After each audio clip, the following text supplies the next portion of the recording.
In a society that often venerates fame and success, we are confronted with a harrowing truth. A man, an 85-year-old Motown legend, is currently under criminal investigation by the Los Angeles County Sheriff's Department following serious allegations of sexual assault made by 4 former employees. These women, who worked as housekeepers in his home, allege that he sexually assaulted them repeatedly over nearly 2 decades. One woman claims she was assaulted at least 23 times during her employment. The lawsuit also names his wife, accusing her of creating a hostile work environment and failing to intervene despite knowing about the misconduct. The plaintiffs are seeking $50 million in damages, citing sexual battery, false imprisonment, negligence, gender violence, and labor law violations. These allegations are not just about one individual. They reflect a broader systemic issue of power being wielded without accountability.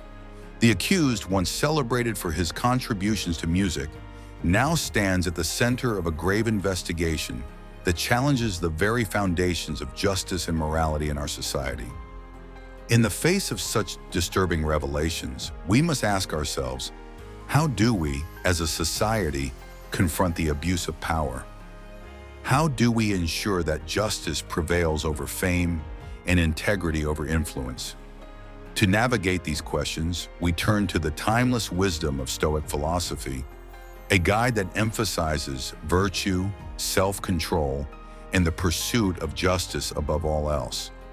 Stoicism teaches us that true power lies not in dominance over others, but in mastery over oneself. It urges us to act with courage, to speak out against injustice, and to uphold the dignity of every individual. As we delve deeper into this issue, let us explore how Stoic principles can illuminate our path toward a more just and ethical society.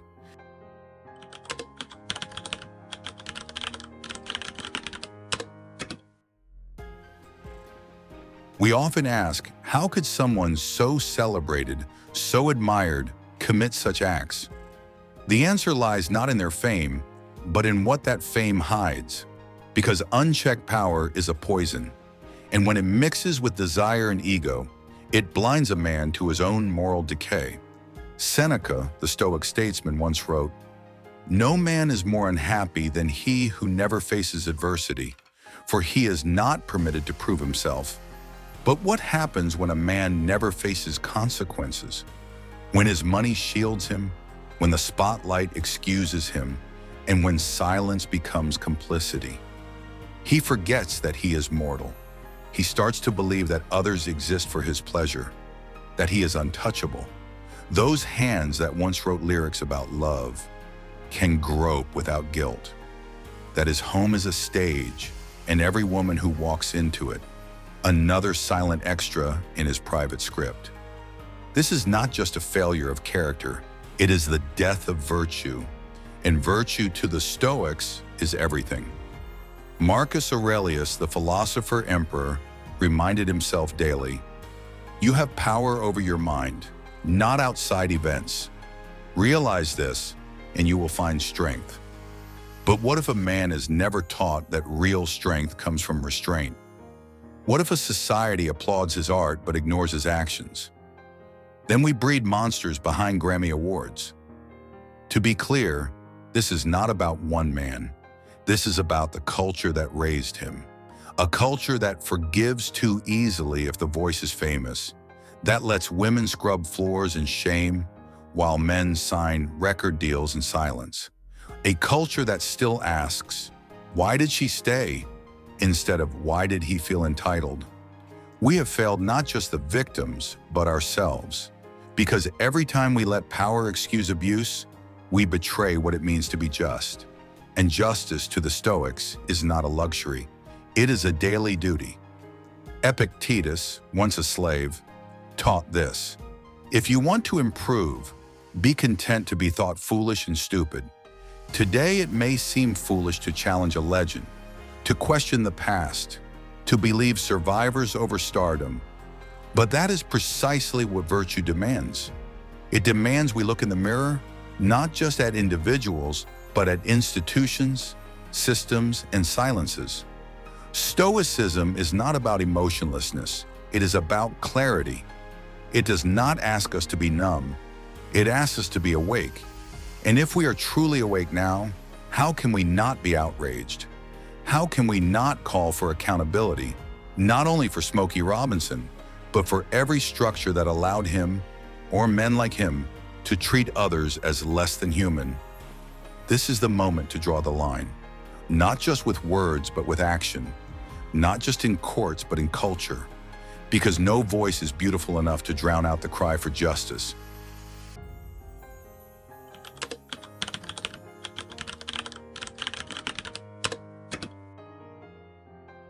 If you've ever been touched without consent, if your no was ignored, if silence was the only thing you had left because fear was louder than your voice, this part is for you. The Stoics didn't have our language for trauma. They didn't talk about PTSD. They didn't write hashtags or stand in front of microphones. But they understood pain, and they understood injustice. Epictetus was a slave. He had his leg broken by a master, forced to endure cruelty without rescue. Yet he wrote, "You may fetter my leg, but not even Zeus has power over my will." That is the beginning of healing, not forgetting what happened, not pretending it didn't hurt, but reclaiming what no one can take, your will, your dignity, your worth. If you were violated by someone with power, you've likely been told to move on, to forgive too soon, to stop making noise. But Stoicism doesn't rush your healing. It simply guides it inward. It says, you are not broken, you were wounded, and wounds are not shameful. They are proof you survived. The Stoics remind us that what happens to us is not who we are. That identity is forged in our response, not in the violence we endured. Marcus Aurelius, writing from the battlefield, said, "The best revenge is to be unlike him who performed the injury." That is not weakness. That is not letting them off the hook. It is choosing not to become what hurt you. You can still be soft and powerful. You can still be wounded and wise. Every time you speak up, even if your voice shakes, every time you hold someone accountable, every time you choose to protect others where no one protected you, you embody justice. And justice to the Stoics is one of the highest virtues, because it's not just about laws or verdicts. It's about living with integrity. It's about building a world where no one's pain is invisible. So if you've been hurt and you're still here, still breathing, still trying to make sense of the silence, remember this: you are not alone. You are not powerless, and you are not what they did to you. Healing isn't linear, but with courage and clarity, you can begin again. And Stoicism, far from being cold or distant, is a compass, a quiet voice that says, you are stronger than you think, and your peace is yours to reclaim.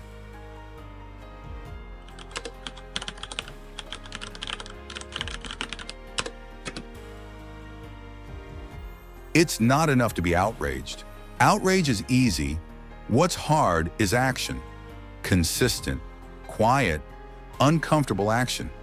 When someone is harassed in your workplace, do you speak up? When a powerful figure manipulates the vulnerable, do you stay silent? When a friend jokes about consent, do you laugh? Or do you say, that's not funny? Marcus Aurelius said, waste no more time arguing about what a good man should be. Be one. That is the core of Stoicism, not words, not online posts, deeds.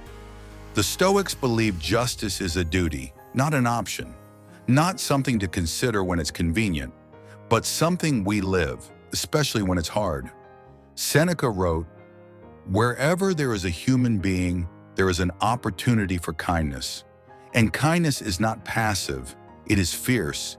It shows up in courtrooms, in HR offices, in late-night conversations where you look a friend in the eye and say, that wasn't right, and you need to own it. Too often we look away. We convince ourselves it's not my business. I don't want drama. They'll be fine.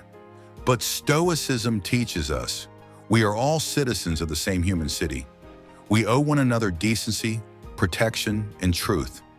So when someone is hurt by power, by silence, by betrayal, it is your business. You were born not just to exist, but to stand. The Stoics didn't believe in letting monsters roam free because no one else said anything.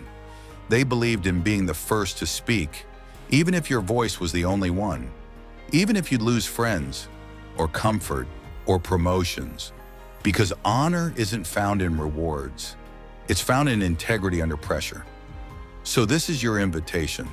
Look around you. Who is being left behind? Who is being ignored? Whose story is being buried?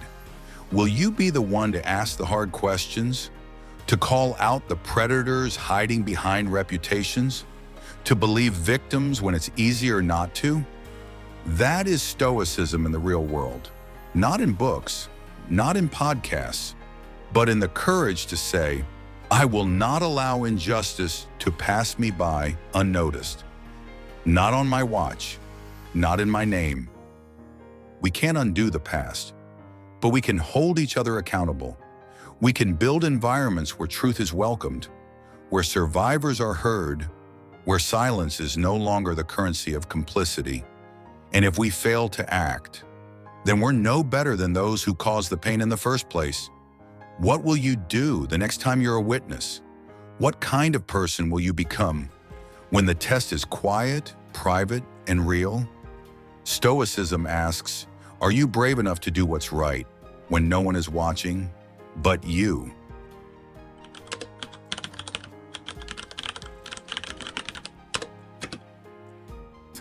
Let's be honest. Sexual assault and abuse of power are not just stories on the news. They're scars on people we love, wounds in our institutions, reflections of the darker sides of human nature. The parts we would rather pretend don't exist. But denial is not a Stoic virtue. Truth is, and truth tells us the world can be brutal, people can be cruel, power can be twisted into a weapon, and healing is slow. But the Stoics never promised an easy life. They promised us this: you have power over your mind, not outside events. Realize this, and you will find strength. So if you've been hurt, if someone crossed the line, manipulated your trust, used you for their ego, or silenced you through fear, this is not your shame to carry. Their actions were theirs. But what you do now, that is yours. And you can choose a path rooted in dignity. The Stoic path does not begin with anger. It begins with awareness, then responsibility, then healing. You don't have to become cold, or bitter, or number. You can become wise, grounded, compassionate, clear. That's what Epictetus meant when he said, no man is free who is not master of himself. When we take the pain and we refuse to pass it on, when we break the chain, when we say, I will not become what hurt me, I will rise, not as a victim, but as a guardian of truth. That is where true strength begins. So where do we go from here? If you're a survivor, you are not alone. You are not broken. You are not defined by what they did. You are defined by how you rise. If you're someone with power, use it to protect, to empower, to never ever exploit. And if you're simply a witness, refuse to look away, refuse to stay silent, we are not powerless. We are not helpless. We are not spectators in the face of cruelty. If this video sparks something in you, a quiet fire, a moment of stillness, or the courage to take one step closer to who you really are, then you're in the right place. We're building a space for thinkers, dreamers, and doers, for those who seek depth in a world full of noise. If that sounds like you, hit the like button, drop a comment to share your thoughts or your own story. I'd love to hear it. And don't forget to subscribe. because this is just the beginning. There's so much more to come. See you in the next one.